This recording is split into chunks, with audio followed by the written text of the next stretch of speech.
उत्तर बंगाल चाय श्रमिक संगठन की ओर से मेटली प्रखंड के नगेश्वरी चाय बागान में एक 2 दिवसीय कार्यशाला आयोजित की गई थी।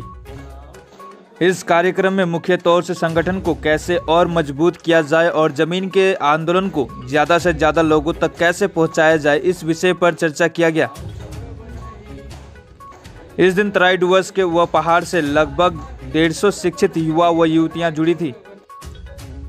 संगठन के महासचिव शशि सोनवार ने कहा कि उत्तर बंगाल चाय श्रमिक संगठन एक गैर राजनीतिक संगठन है जो लगातार चाय बागान वासियों के जमीन के अधिकार और न्यूनतम मजदूरी को लेकर आंदोलन कर रही है। अगर उत्तर बंगाल के सभी जातियां सामाजिक संगठन एक साथ मिलकर आंदोलन करें तो हमें जमीन का अधिकार जरूर मिलेगा।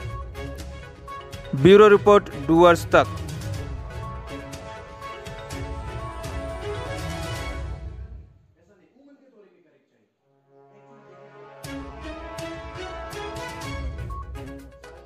आज उत्तर बंगाल चाय श्रमिक संगठनबाट तपाईको मेटली ब्लकमा वर्कसप हामीले राखेको थियौँ। यस्तो वर्कसप हामीले कालचिनी ब्लकमा, मादरी ब्लकमा र आज तीन नम्बरमा नागेश्वरी जो तपाईको मेटली ब्लकमा हाम्रो वर्कसप थियो आजको। यसमा के गर्नुभयो तपाईँ? यसमा त हामीले त्यही हो, चिया मजदुरहरू जो चिया कर्मचारीहरू छ उनीहरूलाई मिनिमम वेजेस र जमिनको पट्टा जो मौलिक अधिकार छ उनीहरूको जो फन्डामेन्टल राइट्सको बारेमा हामीले बतायौँ।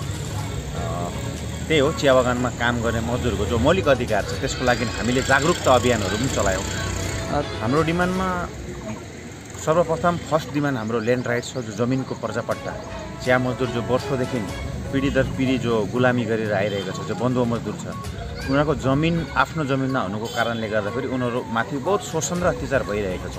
त हाम्रो माग छ, चाहे त्यो केन्द्र सरकार होस् या राज्य सरकार होस्, चिया मजदुरहरूलाई सम्पूर्ण चिया मजदुरहरूलाई जमिनको पर्जापट्टा दिनुपर्छ र मिनिमम वेजेस जो कानुन भारत सरकारले जो बनाएको छ त्यो कानुनको हिसाबले चिया मजदुरहरूले उनीहरूको न्यूनतम हाजिरी पाउनु जरुरी छ।